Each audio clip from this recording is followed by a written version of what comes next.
Now, India and the United States, they have what's called the US-India Compact, or the Catalyzing Opportunities for Military Partnership, Accelerated Commerce and Technology. We're going to talk about this and also trade targets. We have with us Lieutenant General Anil Ahuja, retired. He's a distinguished fellow at the Vivekananda International Foundation, as well as former Deputy Chief of Integrated Defence Staff. And Professor Rakesh Mohan Joshi is the Vice Chancellor of the Indian Institute of Foreign Trade. Thank you very much, gentlemen, for being with us. General Ahuja, how long can India wait, or afford to wait, in fact, for a fifth generation fighter? How urgent is the need? See, if you look at the discussions that have been held today, and we've spoken of this fifth generation fighter, the fact is it's part of a very comprehensive discussion that has taken place. It has indicated the significance of defense trade and indicated that the door is open for fifth generation fighter. Okay. Now, when we acquire it, what we acquire, we have to balance it with our own considerations. And it's a positive step as part of defense trade. But the real acquisition would perhaps be a deliberate decision hereafter. Indeed. Professor Joshi, $500 billion trade target with tariff disruptions to the supply expected because of Donald Trump's policies. Will that be easy? I think today, as you are aware, soon after Prime Minister Modi's bilateral talks with Donald Trump started, and I think point blank, the American president pointed out about reciprocal tariff, and he means no word in saying that the tariff in many countries, including India, is very high. So India was targeted point blank. It was a bit tough and a challenging situation. But when you go to the, as the talks progressed and the day came to an end, Prime Minister Modi has demonstrated by converting the challenge into an opportunity by reaching at certain agreements, which I think we wanted. Some investment in the high technology sector, some investment in the nuclear reactor sector, and then acquisition of the defense goods which you were asking. Right. When it comes to the trade, please try to understand that right from GATT formation after the Second World War, and then in 1995 WTO, the Right. whole world has been based on what we call as MFN tariff. MFN is most favored nation. Most Okay. favored nation treatment under the GATT says that a country cannot impose differential tariffs on the two nations. But I think soon after Donald Trump came into the power, he has also not minced the word, and he is using tariff by Okay. saying, openly that tariff is required to protect the American, jobs, American economy, and all that. Sure. And he tried to identify the countries with which America has got a greater trade deficit. Indeed, Yeah, and India in which the highest trade deficit countries were identified. But now India has also come, because India also has got a trade surplus with America. Right, And about $35 therefore, billion, in fact, is the trade surplus. $35 billion, in fact, and we are having trade surplus with America for last many years. Right. So to balance that, he has also forced to import, some oil, petroleum, Sure. defense equipment, and some other high-tech equipment, all those things. Right, But Professor I Joshi, think, I'll come back to you on Please. finer details. Let me talk to General Ahuja once again. General Ahuja, is the defense production ecosystem in India competitive, or does it need greater collaboration with the US in particular? We have collaborations with Russia. We're looking for these kind of joint development projects. Is the US willing to participate? See, I think it will be good for us if we can put it in perspective. The fact is, when we talk of defense cooperation, it builds on military to military cooperation. Thereafter, we have defense industrial cooperation, defense technology cooperation. So they all come packaged together. Now, since your specific question is related to defense trade, defense industry cooperation, uh, see, we know that about 21,000 crores of our defense exports, 50% of them have been going to US. Of course, the relationship is a little different. That our MSMEs, our small industries, supply a lot of things to their arms majors. So we concluded the supply of security agreement SOSA when our Raksha Mantri went there in August. We are looking at concluding a reciprocal defense procurement agreement, which has been alluded to in this joint statement. Yes.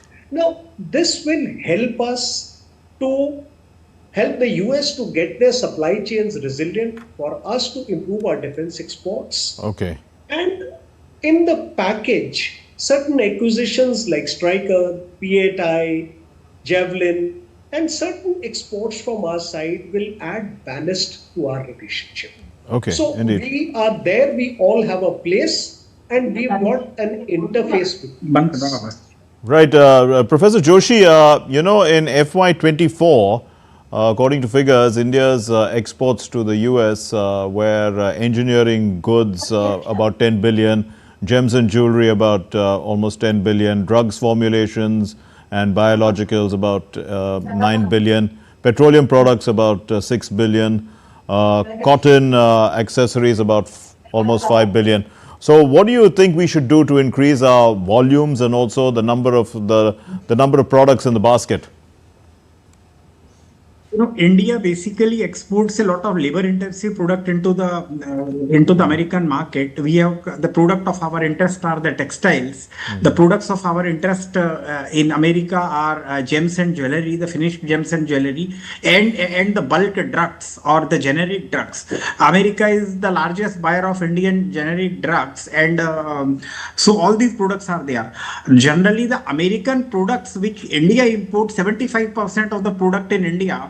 The tariff imposed, average tariff import on that is 5%, wherein the product of our interest in America, they have got tariff 15 to 35%. So I think America will take time to think it over. And the President Donald Trump has also talked about, indicated on some trade agreement on which I am very sure the government of India is working. We are working very hard in India for that. And, the only thing is America need to make some calculation for that, because, imposing this reciprocal tariff on the countries which are friendly, which are cost competitive, it should not end up like China dumping its product across the world, not only in India and all that. So I am sure that those things loom into, but India, we are targeting the product, we are finding the product. And we have got a lot of product which are of interest, and our products also have a lot of non-tariff barrier in America. Our food product, our dairy product, wherein if you see, say almond, 92% of the shelled almond which India import, India is the largest importer of almond on the earth. It comes from United States of America. America account for 60-65% import of the walnuts in India. Apple is another product which we import. America is very much interested in sending some of the agriculture product in the market. Okay, America want our dairy to be opened up. India is a large market. India is a market with 1.42 billion people. Right. Per capita income may be less, but there are certain products in which India is the largest market on the earth, and America will never like to lose this market. So India do have a lot of negotiating advantages, and we are leveraging on that. India indeed, and the consumption capacity is also growing, because after all, we've seen that, tax policies have been put in place where people have more money in their hands. But General Ahuja, the US has, pledged additional defense sales and co-production. You did talk about the Javelin anti-tank guided missiles, the Stryker infantry combat vehicles, the PS-81 or 8I? P8Is, the maritime patrol aircraft. So how do you assess all these products? See, we already have a lot of US origin equipment. And since 2008, we've got about $25 billion worth of equipment, and a whole lot of them are listed there. We've got C-130s, C-17s, Apaches, Chinooks, helicopters, M777, or ultralight howitzers, and so many. Now, what we are talking of is Striker, which is an infantry combat vehicle equivalent to the BMP vehicle of the Russian origin that we have today. And Javelin is an anti-tank guided missile. We've already been carrying out the trials of this equipment in high altitude areas. So it was already being contemplated to meet the visualized operational needs. As far as P-8 Is is concerned, India already has 12 of them, and we've been contemplating buying 6 of them because this is an invaluable asset for our intelligence, surveillance, and reconnaissance requirements. That is, in layman's terms, our eyes and ears in the sea and on the borders. So each one of them has a value, and they are coming, they'll fill the necessary operational requirements into our inventory. And what about co-production, General Ahuja? Because do we look at co-production also of these things, or is it just a buyer-seller relationship? No. In fact, we have deliberately made an effort to get out of a mere buyer-seller relationship, because in defense, it's not as simple as paying money and getting a product. It should generate certain indigenous capability. So in each one of them, we are talking of co-production at this stage, like we are talking of GE414 engines, etc. And as we go by progressively, we'll move into co-development of perhaps the upper ends of these products, or maybe different products, but definitely these are being linked to co-production, which promotes our industry, which promotes the Make in India initiative. Professor Joshi, what are your expectations from this bilateral trade agreement that is being worked out? It's expected to, be negotiated and be completed by the fall of 2025 this year. It's supposed to focus on free trade, national security, job creation. What do you think? I mean, what does it entail? Generally, in this agreement, I think we'll try to, negotiate for the goods where we have got the, competitive advantage, especially the labor-intensive product, some of, our engineering goods, textile, handicraft, toys, pharmaceuticals, gems and jewelry, and like.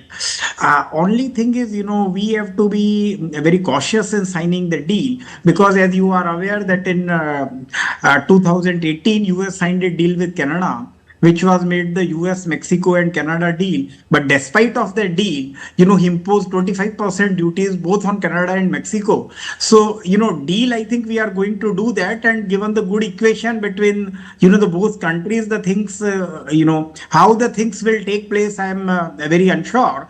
But deal will at least, help us in, getting the reciprocal duty. And it may serve as a protectionist mechanism, but I think what is required now is two things. Number one, India is consistently monitoring the tariff regime of Donald Trump, and what is the tariff he imposes on different countries, because it is not only that he imposes tariff on country A, country B, say Mexico, Canada, China, India, but what he imposes on UK, because the whole thing is going to create a complete disruption in the international or the global supply chain, and these disruptions will make products of certain market competitive, certain market uncompetitive, product wise. So, we are working on a detailed research, product wise, 6 digit, 8 digit, as to which are the product India is going to be competitive, and it's a matter of constant monitoring. Say you impose tariff 25% Canada, Mexico, but there is no tariff on Japan, there is no tariff on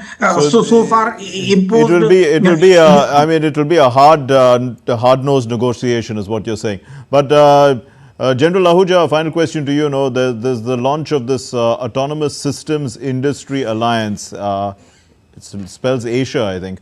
It's expected to spur the innovation, in AI-enabled counter UAS or unmanned aircraft systems, maritime defense. and it's supposed to complement also the Tiger Triumph Tri-Services exercise. What do you, I mean, do you look at the kind of breadth and the depth of this cooperation going forward? How is it progressing in your view? You've given a pointer to an excellent perspective, which I think is not very commonly known. The fact is, we've collaborated, like I gave you the entire scope of collaboration. But in terms of our traditional military operations, we've, let's say in land, we've cooperated for high altitude warfare, counter-terrorist operations, peacekeeping operations. We've focused on these kind of things for last 20 years. Today, what has been spoken of is cooperation in emerging domains, space, cyber, underwater domain awareness, and ballistic defense, air defense. Now, it is in this scheme of things that this cooperation about autonomous systems, now they are coming in a big way on the battlefield. So what this statement indicates is that while we have maintained continuity, while we have looked at defense cooperation in a comprehensive way, we have also looked at it in a very contemporary manner. That future and emerging battlefield, how do we address it together? So it's a pointer in that direction. It brings in industry, it brings in military operational preparedness, and it gives a scope for further development. And this framework of defense cooperation, which will be getting renewed this year for another 10 years, when these aspects get factored into it, I think it will do good to our cooperation. It will make it contemporary. We'll leave it there. Thank you very much, General Anil Ahuja, Distinguished Fellow at BIF and former Deputy Chief of the Integrated Defence Staff, as well as Professor Rakesh Mohan Joshi, Vice Chancellor of the Indian Institute of Foreign Trade. Thank you for enlightening us on India-US ties. Thank you very much. Thanks. You're watching now DD India News Hour. Let's get you the sports news.